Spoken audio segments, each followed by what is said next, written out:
Happy Pride Month, everybody. Thank you for joining me in the locker room. I'm Alan Locher. Today, we're going to celebrate Pride with actor Danny Pintauro, who is well known to TV audiences for his incredible 8-year run as the spunky Jonathan Bauer on the hit ABC series Who's the Boss, starring alongside Judith Light, Tony Danza, Alyssa Milano, and Katherine Helmond.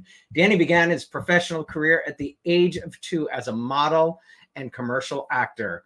This past December, Hulu added all 8 seasons to the platform, and I am going to bed every night watching Who's the Boss, and I'm currently on season 6. By the age of 3, Danny had a 5-year contract role as Paul Stenbeck on As the World Turns. This was followed by, I believe, his film debut in the Stephen King film Cujo. In 1997, Danny was one of the first celebrities to publicly identify as gay. And in 2015, he used an opportunity on the Oprah Winfrey Show to share his HIV status to spread awareness. Danny is happily married, feeling healthy, and is returning to his acting roots, actively auditioning for roles.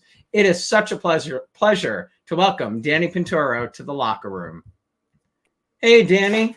Hello, how are you? I am well. Happy Pride. Happy Pride, yes. I'm a big fan of it myself. Of Pride? Yes. It's fine. It's fine. It's just another month. No. Of course.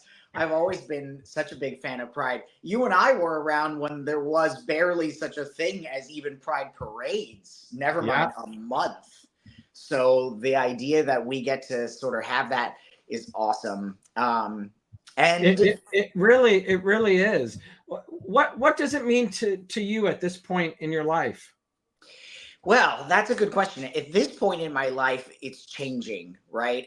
As our society changes, potentially for the worse, at least in terms of support for Pride Month, it's starting to mean different things, right? For many years, I'd say all of the 2000 through 2010 Pride Month was really just a celebration and, joy and a great time.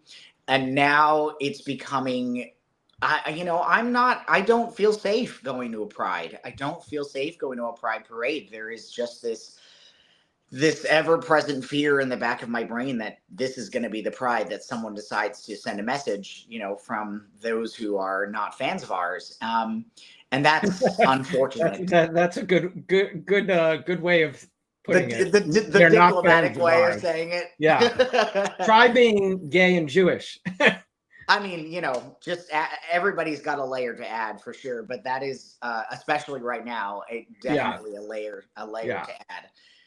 So it's changed, and I don't know right now what it means to me, because I think I'm definitely reached a place, and I was just talking about this at a Stanford Pride Summit last weekend. We spoke with one of the California Supreme Court judges was there. Wow.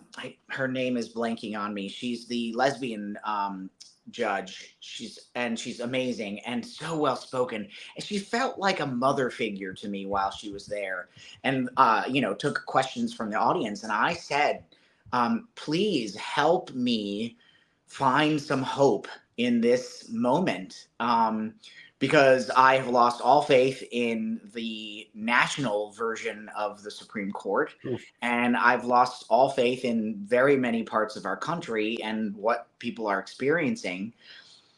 And her answer, unfortunately, has to be very diplomatic, right? She can't really comment on anything that would be perceived as an opinion.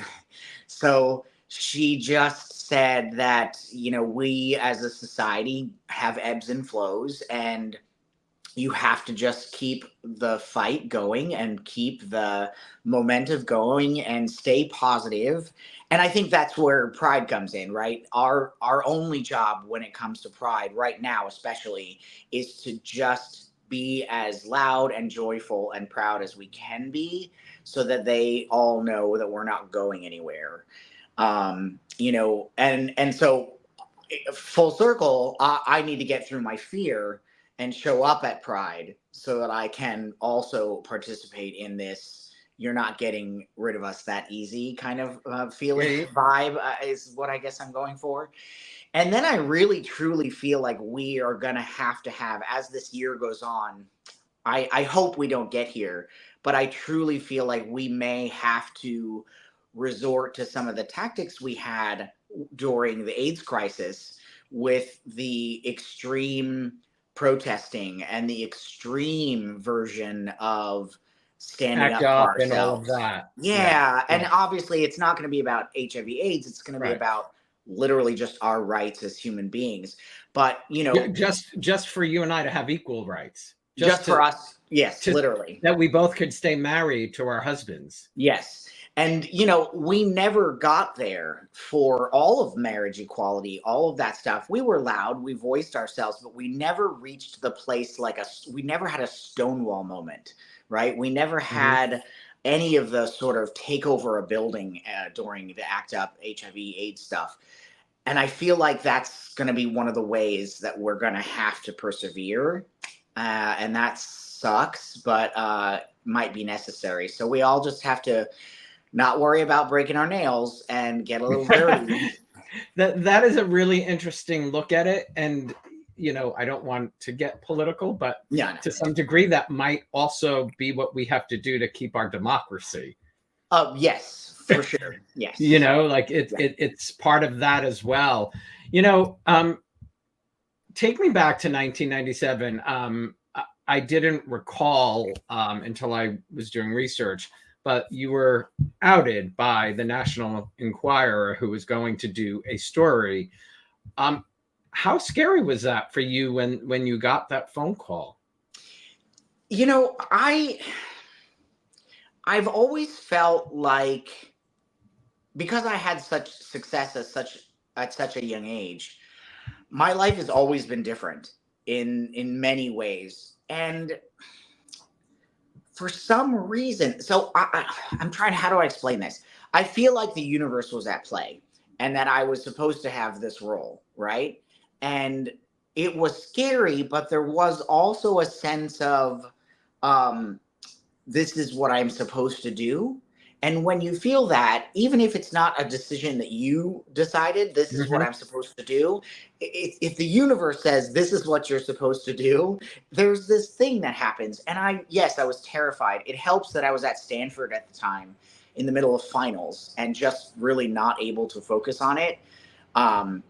That helped a lot. It helped me sort of. Yeah, a distraction always does. Yeah, especially finals. And it really kept me out of the spiral I could have gotten into of watching the various people talk about me. The only one that really stands out to me now is Howard Stern.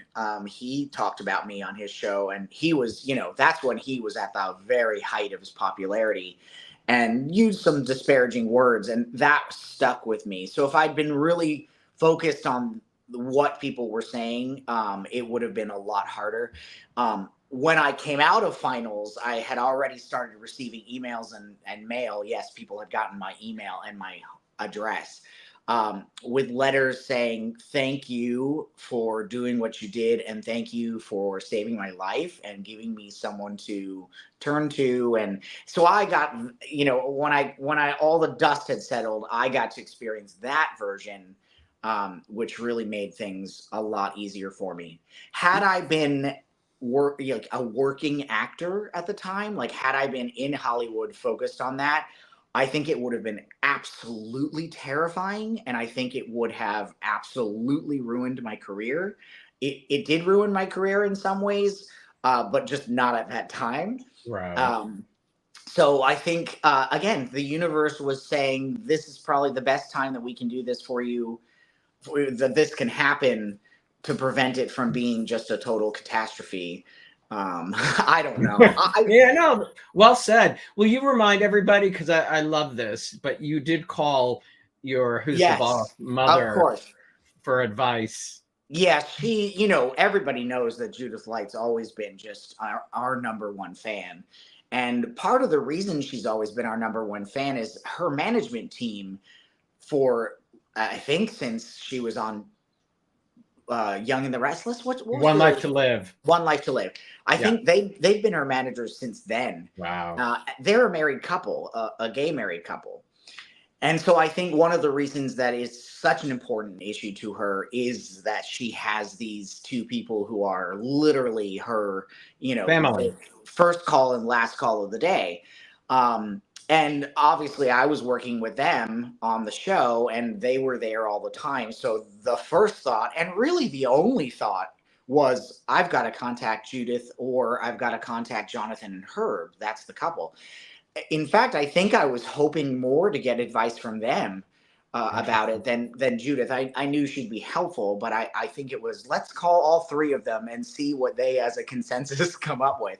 But Judith's advice was the best, which was so true and not applicable to LGBT issue in a way. It's press and it's how to handle that. If someone's writing a story about you, you always do the interview, because they can't misquote you. It is the one thing that a journalist cannot do.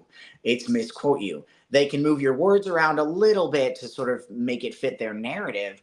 But if you give them the simplest, most straightforward and honest answers, they can't turn it into anything. And that goes for whatever you're talking about as a celebrity. Mm-hmm.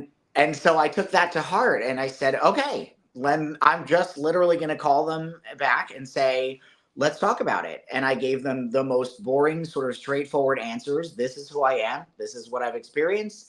I'm super happy. I'm, and all the things. And believe it or not, the actual article itself is kind of heartfelt, if you can believe that an article in the Inquirer could possibly be anything other than awful. Yeah. It's actually quite heartfelt. So I think that it worked, obviously. I mean, that was the same year that Ellen came out, 27 years ago. How far do you think we've come? Oh, gosh. Leaps and bounds, leaps and leaps and bounds, which is why I think we're experiencing what we are experiencing now, which is that this is just how society works, right? We make huge advancements and we change a lot of opinions about the world. But those people who are afraid of change and who are afraid of the unknown and who are afraid of the other finally reach a place where they're just not comfortable and actually try to bring us back to their side of the world. This is just how, every society has this happen, right? Yeah. And because we've made so much progress, I think we've got a lot of people who are worried that we're on a precipice of, if we don't make a stand about it now, it's going to become permanent and then we're stuck, which is unfortunate, but just human nature. Even in the last 5 years, we've come a long way. Like, I think part of it is this younger generation, especially, these kids are different. They are different. And I don't know how to explain it, because their parents aren't. I'm glad you said that, because, I came out to my mom probably 21-ish. And then it really took me many, many years to tell my closest straight friends. And one of them is my girlfriend, Rena, who I think I told her probably 8 or 9 years later, struggled so hard to say those words. And then, of course, she said, thank God, but, in today, 2024, she has 2 boys in college. And when they were in high school, she would just say, like, they'd come home and they said, oh, this one's gay, or this is a lesbian, or this is they or them. And there's no issue.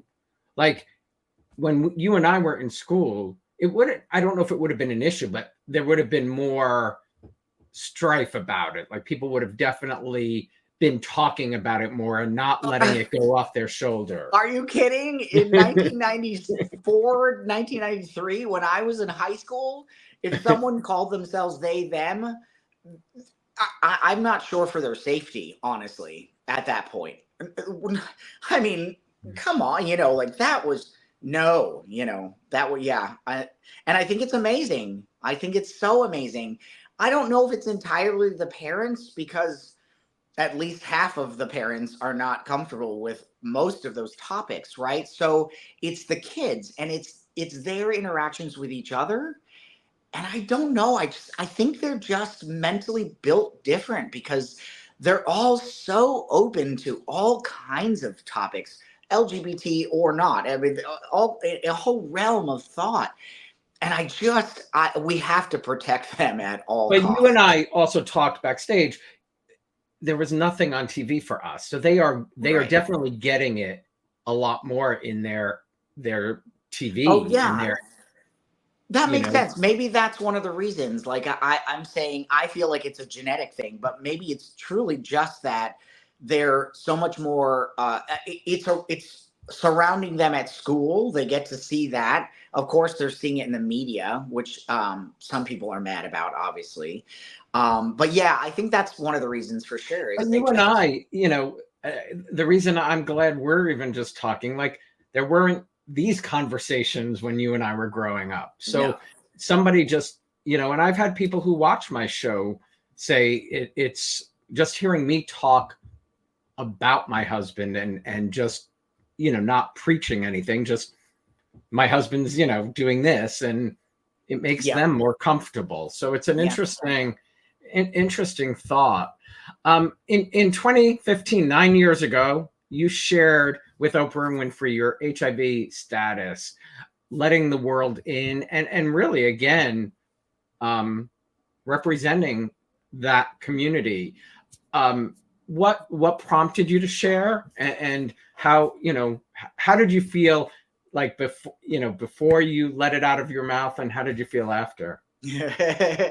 Oh gosh, there was a little bit of that universe was sort of telling me that this was the next thing that I was supposed to do, which just I don't know how else to explain that. Um, I'm I'm just the kind of person, maybe it's the Capricorn in me. I love to be not so much in control, but I like to be um I like to have I like to be able to control my narrative and being secretive about that, but also living openly with it.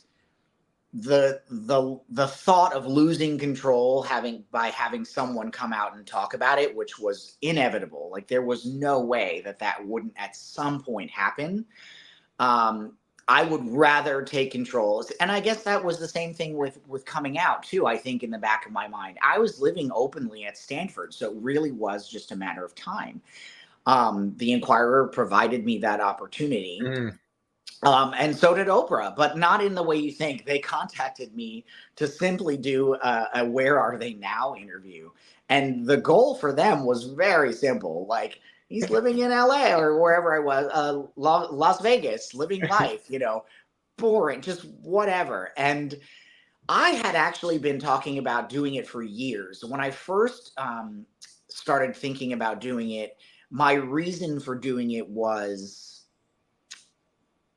not the right reason, so I put it on the back burner. The reason at that time was I wonder if I know this is going to sound ridiculous because it would not have done this, but I wonder if this would bring me back into the spotlight enough to help me get a job. Right? That's how 4 years before it actually happened, that's the first thought that went through my mind. And as soon as I said that to myself, I was like, no, this is not the time to do it because it is absolutely for the wrong reasons. But years later, I've met my husband. I'm super happy. He's not HIV positive. That was an interesting moment for that I thought could make for a better story. And I had said to my best friend slash publicist, there is only one person I'll have that conversation with, and that would be Oprah. And then ring ring, hi, this is Oprah's people. Where are they now? Let's talk about it. And I was like, I think this might be a little more interesting than you're expecting it to be. And I told her, producer that called me, and I could just feel her brain exploding on the other side of the call. And she said, well, okay, let me call Oprah and see what she says. And half an hour later, I was like, I got it. She was like, yep, we're doing it. Let's figure it out. And I chatted with her producer for, I'd say, a total of about 3 hours over a couple of weeks in preparation for the article. I mean, for the interview. So I felt super safe and super comfortable with them. And I was pretty much willing to talk about anything. And I still am. I don't know. I have no filter in life. And just recently in a different interview, somebody said that's kind of my superpower. And I really need to listen to that more.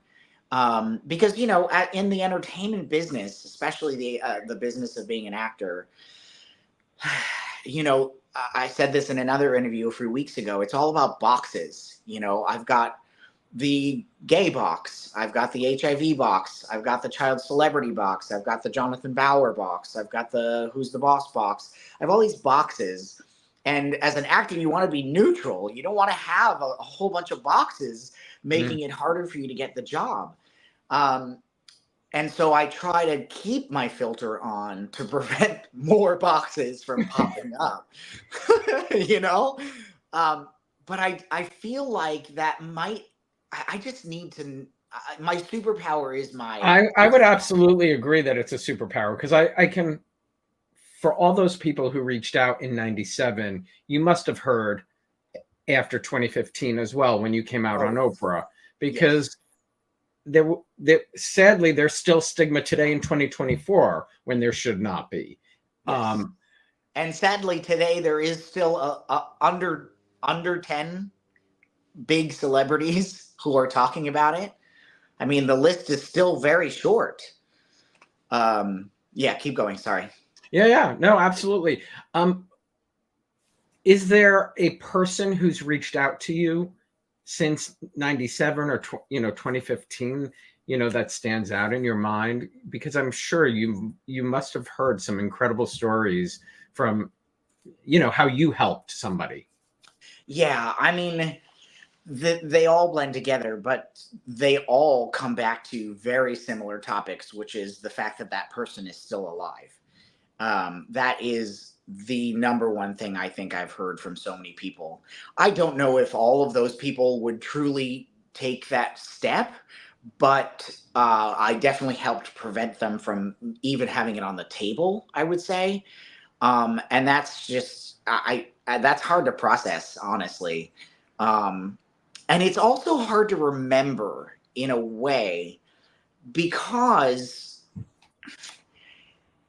us OGs sort of get forgotten in a way, outside of some people. These younger generations of kids especially have no idea who I am, and have no idea the fact that I'm literally a brick at the very beginning of a road towards what they have now, so it's it is a shame that I don't think they understand our history. And the road paved to make it, what we're just talking about, so easy for the younger generation to be who they are with no. And that's okay. Look, I don't think that that's a part of what they need. I don't know how to explain it. I think it's important that they know the history, and I don't think enough of them are looking into that history and learning about it. But they're also not learning that these younger generations are like, what's a sitcom? Like, they just don't understand a lot of the stuff from the 80s. So I don't know if it's just that their brains aren't doing it, but more of them should. I think it's the sort of like, for instance, after Oprah, every time someone else comes out and talks about being HIV positive, no one ever calls me to sort of get my thoughts on it. And I'm like, you guys, the list before me was very short. The list after me is still very short. How am I not a resource for you to come to get a thought about whoever's just started talking about it? I think that's what I mean more than, that which makes sense. is why it's hard to hold on to the impact, because on the other hand, I'm forgotten. It's like balancing those two things is hard. But you are a beacon of light for so many. Thank you. And that was my sort of catchphrase when I first came out as HIV positive. I wanted to do this sort of beacon of light tour, and just speak wherever I could and talk to whoever I could and make as much of a difference as I could, which kind of didn't work very well, unfortunately, but I feel like it did. You feel the stigma has changed a little? The stigma has changed significantly, I think. In one way that's great, and one way that's not so great. I think because of PrEP and because of the amazing medications that we have to keep me alive, we've forgotten the scare and how scary HIV actually is. And the idea of reminding people that if I stop taking the medication that I take once a day, I will die. Like, that hasn't changed. That is not different. We have not come any farther. If I stop taking this medication, I will die. It is just a matter of time. And so because we've come so far, and because nobody in our community is scared to get it anymore because so many of them are on PrEP, I think funding for HIV research to find a cure and to find a vaccine is languishing because it's just not on anyone's minds as prevalently. Does that make sense? It does. Absolutely. Yeah. So that's a wonderful thing, of course, but also is potentially going to stall the progress we still need to make. Yeah. No. Perfect sense. I just heard an interview this week, which really surprised me, with Dr. Fauci and Rachel Maddow. And it was about sort of, you think of all the vaccine denialism that we witnessed during COVID. There was a lot of that during the early AIDS moment. And of course. I think many AIDS patients, if I understood correctly, died because they were vaccine deniers. Interesting. So the pill that is keeping you alive, they were not willing to take to help them. Interesting. And yet that pill is literally chemicals. Like, it's literally just packed full of chemicals that are doing their job to keep the HIV at bay. But we've come a long way in that sense. Like, the medications we took used to be like very detrimental to your system outside of the HIV, right? I mean, liver failure and problems and kidney issues and all that. We've come way far, and I've never actually had any sort of major side effects from the various medications I've taken over the years. But that's an interesting idea, that there are potentially a larger number of people who could have survived had they been more willing. If I understood that correctly, it sort of makes sense because of what we witnessed with COVID and how people did deny that a vaccine could help them, that medication could help them. So that could be in any, illness situation. Yeah, it's not specific to HIV. Right. Interesting. It's an interesting topic. You say that you look fantastic. Thank you. You say you feel the best you've ever felt. Yes. Truly. I just was, isn't that a weird thing? Like, I don't think a lot of people get to say that, honestly, especially anyone over the age of 30, right? Because so few of us take good care of ourselves. It's really unfortunate. We're all so busy trying to stay afloat that it's just taking care of our health is not a priority until it has to be. And that means that something went wrong and that you have to address. It's rare, especially someone in their 40s, to say, I'm in the very best health of my entire life. I don't count the HIV because it's not an issue at this time, because I'm on that medication and I'm undetectable. Thankfully, I don't have any other major health concerns at the moment. But the key really is that I'm eating incredibly well, and I'm working out a lot. And the shape I'm in now, I've never, ever been close to this good of a shape. And that's a very specific, a lot of people lately have been saying, give me advice on how to maintain that or how to do that in my 40s.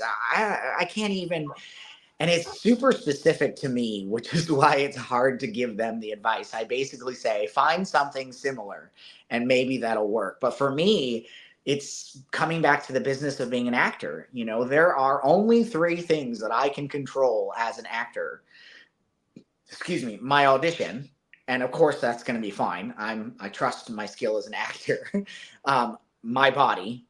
I refuse to lose a role to someone who has a better body than me, and it happens in the entertainment business. It happens, and so I said I refuse.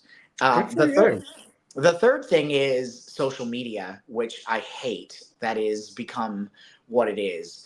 But you also know it happens that someone gets a role over someone else equally talented because they have a larger social media following than someone else.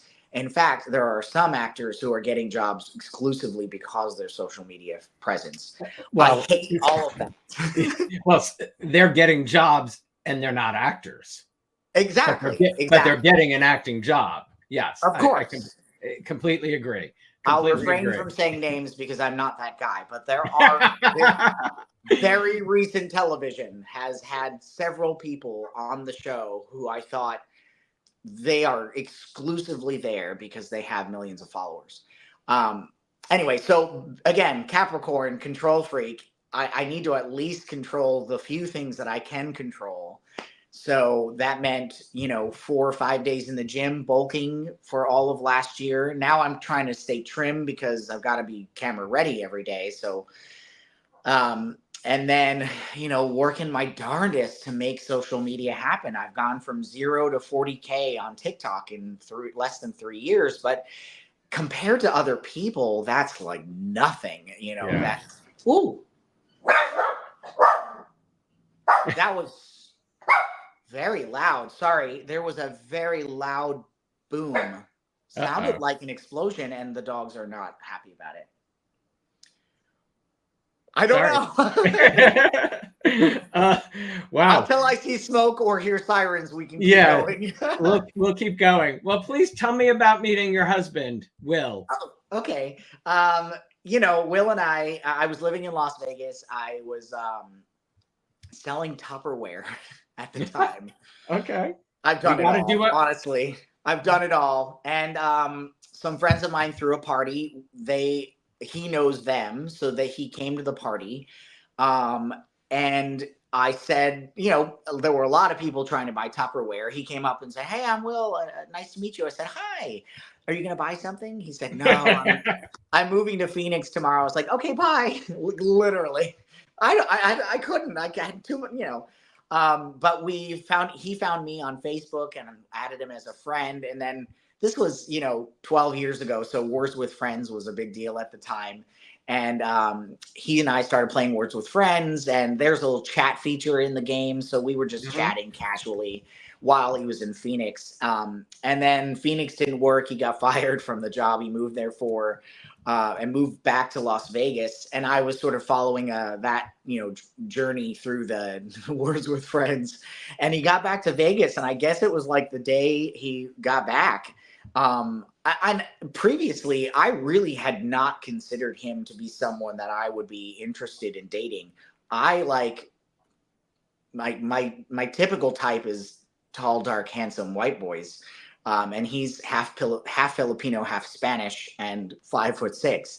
So it's good for 5'6". Yes, but something came over me, and I said, if I win this game, now that you're back in Las Vegas, you're taking me to dinner tonight. And I cheated, and I won. It's so easy to cheat on Words with Friends. Don't trust any of your friends playing Words with Friends. It's so easy. And yeah, we had our first date April 3rd. And then April 3rd, the next year he proposed, and April 3rd, the next year we got married. I love that, because I was just going to say, we got married, you and I, a year apart, both in April. Okay. Look at that. Yeah. So we were the 5th. Oh, wow. So close. Yeah. Oh, God. We took some 10-year anniversary photos because April 3rd was our 10-year. We took some new photos and we both look so much better.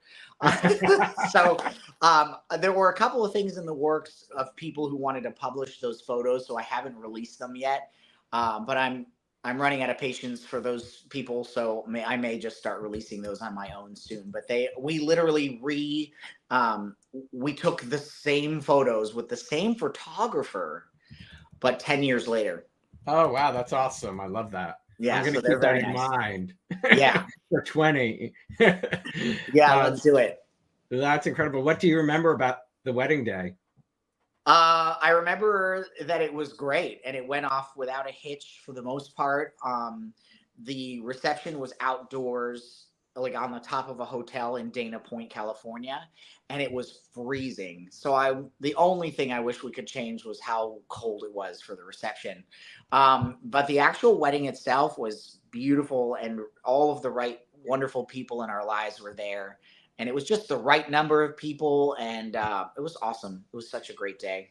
It's interesting because, like I said, we're a year apart in the marriage, which was still really early on in people getting married. So I know people really appreciated being a part of that. Yeah, I guess that's the third thing that I can be sort of known for. And there might be a fourth thing in the future, so we'll see. But it's interesting to be that. I'm not sure how to process that, especially right now. Like, I don't want to be the first of anything right now. I just need to be neutral so that I get cast in things like. Yeah. No more boxes. No more boxes. Conflicted. No more boxes. Well, we have to talk about the two boxes. The Who's the Boss and Jonathan Bauer. Sure, of course. I'm going to mention these names. Tell me, what comes to mind, and if you have a favorite memory. Okay. Ms. Judith Light. Hate her. Her consummate professional. In the midst of the chaos of making Who's the Boss, and not a bad chaos, a good chaos. She was always the anchor, and obviously she's made a world of difference in terms of my life. Those first few years after coming out, she and Herb and Jonathan made an effort to see me as often as they could, just to make sure I was doing okay. So yeah, I think as recently, I have not actually seen her in person in many years. We chat via email here and there, but she's a busy lady. She's got a lot going on, and it's hard to keep track, to be honest. She really does. There's no good reason except, we've just not been in the same place. I mean, we were in Austin for the 6 years before just moving back to Long Beach. So we didn't see anybody while we were there. Yeah. Texas is a bit further away. Tony Danza. Oh, so silly. His variety show that he does now around the country that people just love. If you've never seen Tony Danza do his variety show and he comes to your city, you've got to buy tickets. I cannot explain to you how much fun it is. But I've been seeing him do that variety show since Who's the Boss, because what he would do with the studio audience every show was pretty much just come and stand in front of them and tell jokes and sing songs and talk to the audience, talk with the comedic, they have a comedian there to sort of keep the audience boosted. So he would do jokes with them. He would tell the same stories every audience. And of course, Alyssa and I would sit behind him on the couch and start mouthing because we knew it was coming. And the audience would love that. I mean, he and Alyssa and I have a tap dance that we would do for every audience. I mean, so the idea that his big thing right now is that. But I think he did it in front of the camera too. Just the way he moved through the set. Yeah. Dancing almost. All the time. Yeah. So, I was very blessed because I've worked in PR my whole career. Okay. And I worked with him on Angels in the Outfield. Oh, cool. It was a very cool experience. Sadly, my dad was sick sick at that time, and I saw him about a year later, and he remembered, and he's like, Oh, I love that. How's your dad doing? Oh. The one and only Katherine Helmond. Yo, she's the boss. I mean, honestly, we will all tell you that. If anyone asks who's the boss, we all say, oh my God, I love that. T-shirts, she's the boss. Oh yeah, no doubt. Especially her character. Mona was absolutely the boss. And a lot of people say, they say this about a lot of people. Oh, it wouldn't be the same without them. But I truly, truly believe that a reboot would just not be the same without Katherine Helmond. She is the thing that made the show what it was in so many ways. And yeah, No, that's not a bad take there, Danny. Yeah. I agree. I mean, we like I said, we're watching every night before bed, and if there's an episode where she's barely there, it's like you feel it. Yeah, you do. And yeah, I mean, they wrote brilliantly for her as an actress, yes. and her delivery was brilliant. Always. Your colleague and friend Alyssa Milano, who I saw that you just saw not too long ago. Yes. I would say brave. That's the word I use for her now. Different from the word I would use when we were working together. We were like brother and sister, so we were all teasing each other all the time. But she has become the bravest woman I know. And I definitely turn to her when I'm having a moment of, sort of what do I do next? And I just look at everything she does on a daily basis, and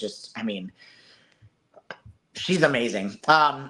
But I really, and we saw each other 2 weeks ago at the, she is on the board of the excuse me, I keep burping, the ERA Coalition Forward. For those of you, you probably don't know this either. The Equal Rights Amendment has literally been around for 100 years. It didn't actually come in front of Congress until 1980 something. It was finally passed. But for an amendment to actually be ratified, which means it's able to be published, has to be approved by 48 states. And the Equal Rights Amendment didn't get approved by the 48th state until 2020. And it's still not published, which means it's not actually in the Constitution. I know. And Alyssa really fights for so many amazing causes. So many amazing. Yeah. I didn't know that. Who knows that? If you were to ask half the people in your life, do any of you actually know that the Equal Rights Amendment is not actually protected in the Constitution? I have to tell you, before Hillary was running for president, I didn't realize women couldn't get a credit card in their own name until 1974. It blew my mind. My mind. It's amazing. I know you say a reboot without Katherine wouldn't be the same, but would you do it? Oh yeah, I would never say no, for sure. I would never ever say no to a reboot. What I've been saying lately is that it's not like top on my list of priorities, because I'm trying to break away from Jonathan Power. Right. I want to be respected as the dramatic actor that I was before Who's the Boss. Every single thing I did before Who's the Boss was dramatic. Yeah. Soap opera, Cujo, Highway to Heaven, Vinegar. Well, so speaking of that soap opera, a few months back, you posted a video to Instagram to share your thoughts on all of the recent child actor issues. And you say you were incredibly lucky that you had great producers and actors around you from an early age. And the first name you mentioned was Colleen Zenk. Yes. What do you remember about working with Colleen? And I don't know if you know this. I grew up watching As the World Turns. Oh, sure. And I spent 13 years in PR on the show. Oh, wow. On As the World Turns. On As the World Turns. Awesome. Yes. Colleen. She's just one of those people who does not have a bad bone in her body. She's so smart and so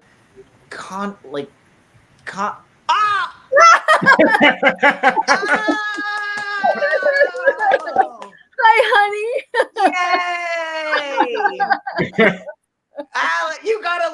this, Locke. I hope you weren't waiting this whole time. No, she wasn't. She knew. Oh, Okay, good. Oh my No. God. Oh Hi, goodness. Danny. How are you, honey? I am so glad to see you. You too. Colleen was, of course, just in LA working on Yeah, Young and the Young and the Restless. Restless. Yeah. Yeah. And we were not able to see each other while you were here. But I've always felt like we have this thing where the moment I see you in person, we're literally just going to pick up where we left off. I know. And I love that so much. But I can't believe you're here. Well, a colleague who worked for me in PR, Alina, who watches everything. She is a soap lover. She actually posted this morning. She said, I am sure he made more money and got more recognition on Who's the Boss, but nothing he was ever asked to do was ever as good as the work he did on As the World Turns. He was phenomenal. Yep. Oh, thank you. I appreciate You were that. darling. You were darling, and you were so young to be asked to do what you did. And I mean, you poured your heart out and you broke all of our hearts. And you were phenomenal. And it's no wonder that you went on to greater heights in doing what you did, Well, let's take a look, kids. Okay. Oh my God. Wow. Paul, Oh, your daddy has some problems. Oh, He's changed. He's not the same daddy that you knew. What kind of problems does he have? There are bad problems. There are the kind of problems that make him want to hurt people. Who did he hurt? Well, he's hurt me Why? because your daddy's very angry. What is he angry about? He gets angry when he can't get what he wants. Do you understand that? No. Well, your daddy wants things that he shouldn't have. And when he can't get those things, he gets very angry with people and he hurts them. And he hurts himself, too. I know what Daddy wants. What's that? He wants to be with me. Oh, Oh, honey, I'm going to that's not start what he's crying. thinking this way. me too. And I want to be with him too. Please, would you just listen to me just for a second, Paul? Daddy wouldn't hurt anybody. Why won't you let me see my daddy? Paul, please, try to understand this, okay? I want to go home and see my daddy. He's probably looking for me and he won't know where to find me. I want to see my daddy. I want to see my daddy. I mean, Oh my God. heartbreaking. Jeez Louise. I got shivers everywhere. I've never Me seen that. too. Oh my God. I've never seen, obviously, I've never seen that, and I certainly don't remember that. I can't imagine. I'd be very impressed, Danny. I was very pregnant with Kelsey. Mm. That's what I remember. And I actually, those are my own pearls. And Oh. they're my own pearls. And I love that dress. But I was very, and then there was you, Danny. Oh my God. Wow. Do you remember anything from that? Because that's I so have young. one very specific memory, and that is they set the set on fire. I guess there was an episode where somebody locks us in the closet of the house. Yep. And then sets it on fire. Yep. And we're stuck in the closet and there's smoke. And, I mean, at that point, we were both just crying and trying to maintain ourselves. And then I remember we get out somehow and you were carrying me and we were running through the flames. And the idea to my brain of the fact that they had fire on a soundstage set, like I couldn't process that. So for me, it's always that. Like even with Cujo, the thing I remember the most is they cut one of the Pintos in half so they could put a camera where the engine would have been. And I was so fascinated by this half Pinto. It's weird. My brain remembers strange things like that. right, but those are things that we don't normally see as a kid. Yeah. But you guys, some people have been asking me recently about this, and watching that clip really sort of solidifies for me this idea that I truly believe that my childhood was guided by the universe. I feel like there is no way you can teach a 3-year-old how to do that. No. You just can't. And the idea that I could, like, there had something was, I don't know how to explain it otherwise, you know? Well, And I'm not saying you I'm have diminishing somebody my, like this woman playing your mother. well, you yes, know, of course. Who I mean, it's about human connection. And Yeah. and we had a connection, Danny, back then. And you know, and I was pregnant and having a baby soon.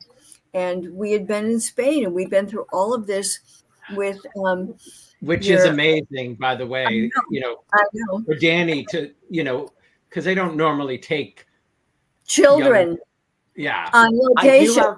I do have a specific memory of the bullfight too. I do have a memory of that. Yes. Well, oh, there we are. Oh, look at that.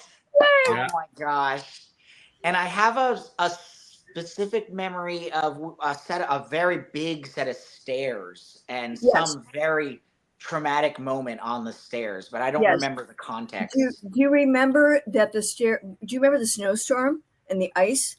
And the stairs were marble. There were marble stairs coming out of a mansion, and we had to like run down them, but they were covered in ice. Oh no! And I'm in high heels. Yeah. And they were covered with ice, and they had to scrape all the ice off the marble stairs before we could come down and do our scene at the bottom of the stairs. Yeah. I just remember that whatever I had to do in that was probably the hardest emotionally to that point for me. And I don't even remember the scene, but I feel whatever happened. Well, it was all James and Barbara and Gunnar and Barbara, and you're caught in the middle of the whole storyline, and it was all, pulling you apart. Yeah. And, okay. You know, I don't have any memories of the actor who played Gunnar in any way. Really? So that was Gunnar in that picture. That was Gunnar in that picture. That was, I know, I know that was him. The person I have memories of, and it's a feeling more than anything, is Anthony. Yeah. Anthony. I don't know, man. He was such a good, at least to me, his energy was always just so welcoming and so warm. Yeah. And he was the biggest villain we had on that show for like 30 years. Isn't that crazy? And he was a beautiful man. But I have to say that so is Hugo Napier, who lives in Spain. Lives in Spain now, and he lives. Do you keep in touch with him? I do. Well, we got to get him to do this from Spain. He just had a birthday last week, and I do keep in touch with Hugo, and I love that. Yeah, Colleen, who played the guitar and sang a song to you and I on the couch? Oh, Hugo. Was Hugo. That Hugo? Okay. I'm just trying to put the people together. He was a musician first before he was ever an actor, and now there's a clip of that somewhere. I know what you're talking about. I'm not sure I've ever seen it, but now that you mention it, I remember. I mean, well, I have to give a big shout out to Tony, who sent me the clip that I just played, because I reached out to a fan who finds these things so quickly for me. Wow. Thank you. Thank you, Tony. I have to find you on Twitter. Oh, you did. Good. Here, Colleen, I'm going to take a picture of all of us before. Okay. 1, 2, and 3. And Danny, your mom was a hairdresser in New Jersey, right? Yes. And that's how you were discovered? She had your picture up on the mirror? Yeah, she was, because we were just outside New York City, and it's the same thing here in Los Angeles. Like, if you live in the San Fernando Valley, you're close enough to LA. Maybe get your kid into modeling, commercials, especially back then, because modeling and commercials were such a big deal. I know it's a terrible idea, Colleen. It's a terrible idea. But that's why I started that way too. So, Yeah. But yeah, so she had some photos, and every client would say, "Gosh, she's so cute. Just do it. Just do it." And finally, to quiet them down, she sent up one Polaroid photo, one Polaroid, to a talent agent, and they got me a job from the Polaroid. Wow. So 3 days or so after she sent it, they called her and said, "We have a Sears catalog job for your son." That was my very first professional job was for Sears catalog. Oh, look at that. Yeah. Oh my gosh. I have a box of it. And but yeah, I mean, that's just nuts. Oh, you right? should Again. start posting those throwbacks on social. I've got them all. They're all here somewhere. Yeah, both of you. Yeah. Yeah. Is there anyone else you remember from World Turns? Me? Yeah. No, honestly, I don't think so. The biggest memory I have from As the World Turns is actually the car ride. You know, 'cause honestly, it's an hour or so from New Jersey every day, or however many times a week they needed me. And we had was it a Trans Am? What was that car where the back had a window, like the trunk area sort of had a window? Corvette Was that or a Trans Am? might have been a Trans Am. Yeah, I don't know. My dad set up a little bed in that area of the car. I know, not very safe now. But because we would have to get up at 4 a.m. to drive to be at set in time. And I have these memories of sort of sleeping under this open window, looking up at the stars, driving to Manhattan. That's my biggest memory from that whole time. Wow. So strange. And I remember there's those oil rigs, and there's the fire coming out of the oil rigs. There's a bunch of those on the way. Oh, you came across downtown. You came across not the Lincoln Tunnel, downtown. What's it? Holland Tunnel. Thank you. Holland Tunnel, yes. Yeah. And there was one fire thing that I know when we passed that, we were a certain distance from home. And I was like, "Oh, we're getting closer." I don't know. Isn't that weird? No, I mean, childhood memories. I mean, it's crazy. Have you seen each other in person? No.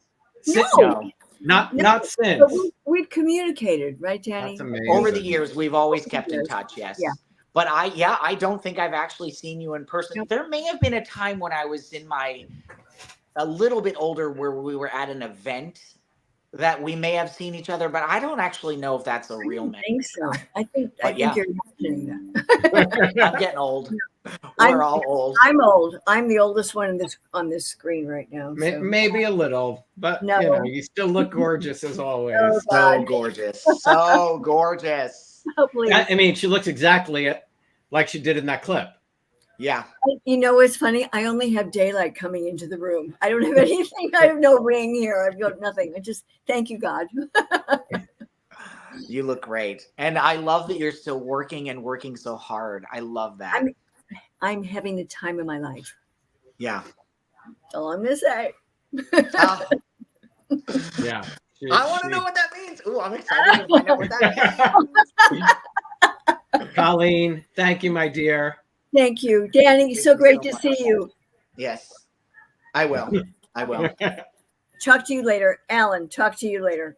Absolutely. Bye.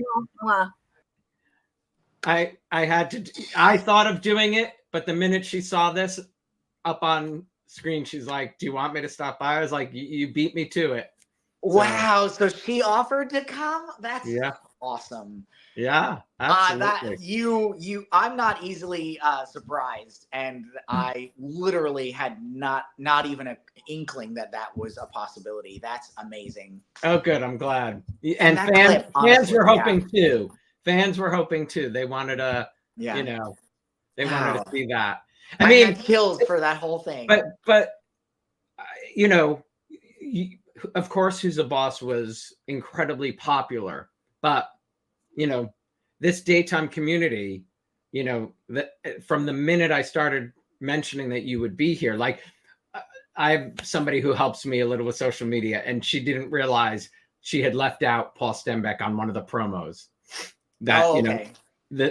And fans were like, you forgot, Yeah. as the world turns, and they're all crying. I mean, they remember these scenes. They remember you. They I'm sure many followed you to Who's the Boss. I think it's interesting because whenever I do a TikTok live, I have at least 5 people who say, "Oh, I remember you from As the World Turns," and it boggles my mind that that's the thing that they remember me for. I even have people who, there's this little film I did with Andrew McCarthy before he was Brat Pack called Benniker Gang. It was a Disney movie. And I even have people who, for them, that was like their childhood movie. And I'm like, wow, blows my mind what people are drawn to. But soap opera fans are consummate fans and ruthless when it comes to keeping that genre alive. I mean, I think it's so impressive that they are so dedicated to it. And it's a testament to their tenacity that we still have soap operas at all on television, honestly. We have 4 left and a new one premiering in January on CBS, which is incredible. Really? Yeah. Oh, I didn't know that. How cool. Called The Gates. If they keep that name, it's called The Gates. Yeah. Interesting. It is impressive. Because I did PR for Guiding Light and World Turns, I launched this really to cheer people up when the pandemic hit.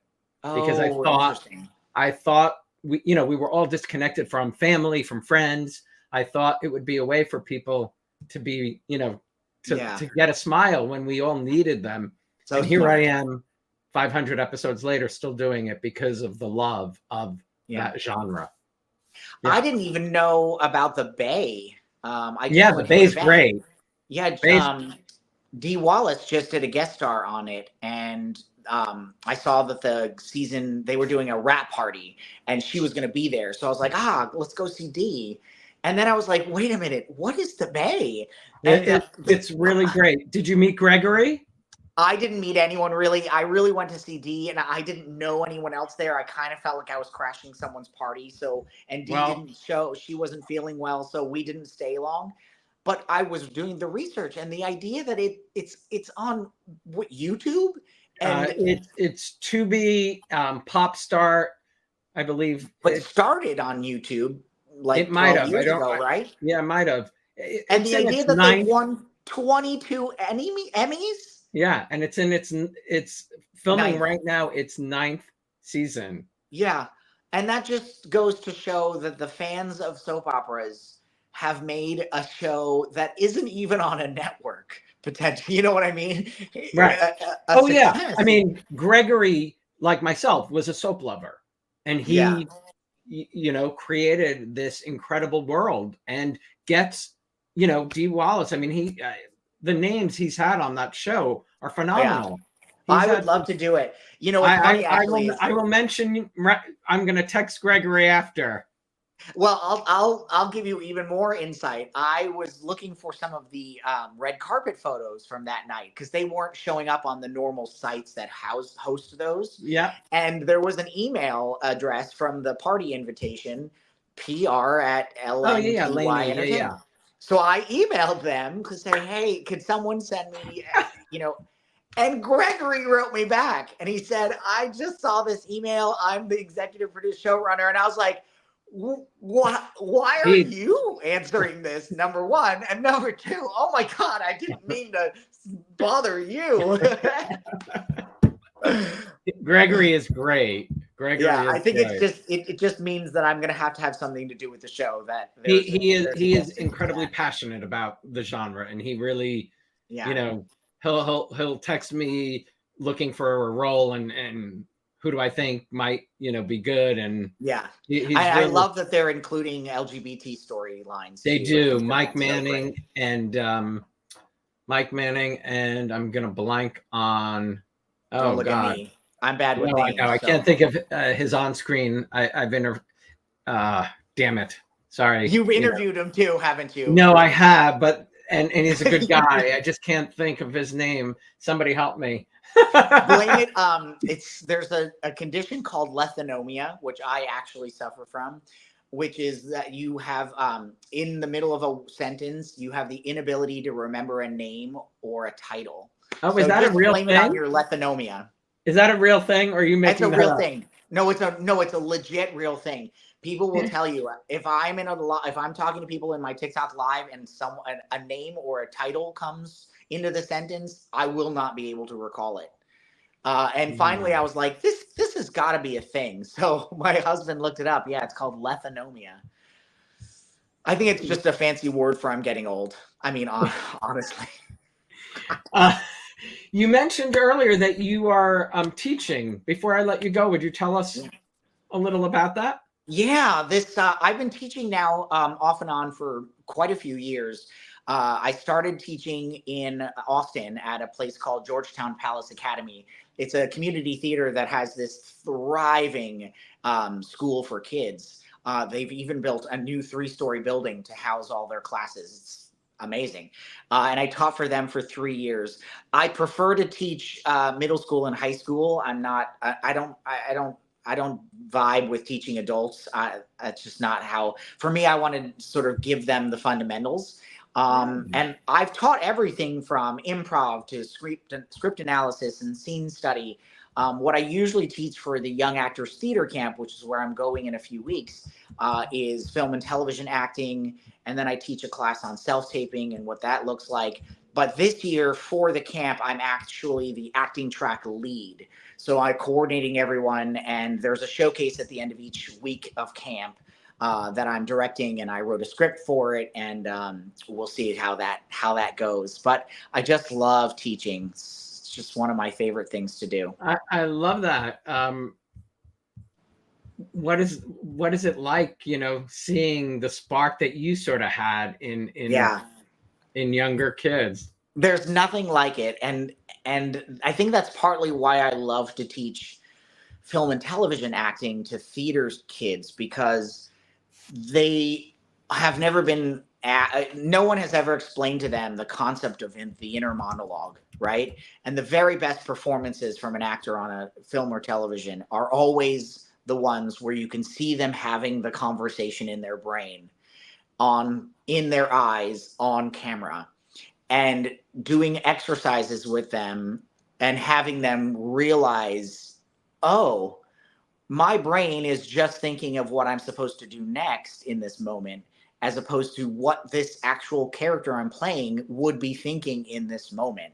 The moment when they go, oh, it literally changes them for the rest of their time as an actor, right? I've given them that moment that they, and of course they have to learn how to use it and grow from that. But just teaching them something that is going to be a fundamental for the rest of their lives as an actor is the coolest thing to do. It's just so cool. I love that. That's terrific.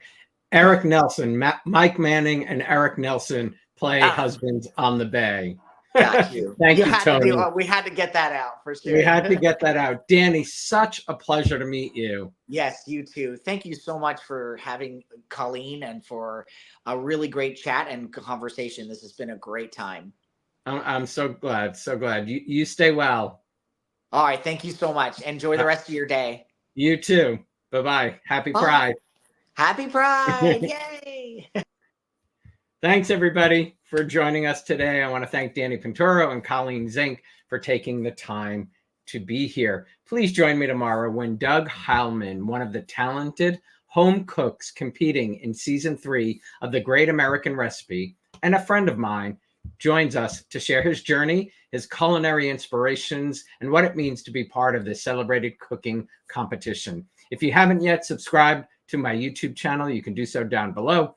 Turn on the notifications for reminders of all upcoming shows. And if you like to stream audio versions, just search The Locker Room on your favorite streaming platform. I hope you all have a great evening. Stay safe, and I'll see you tomorrow.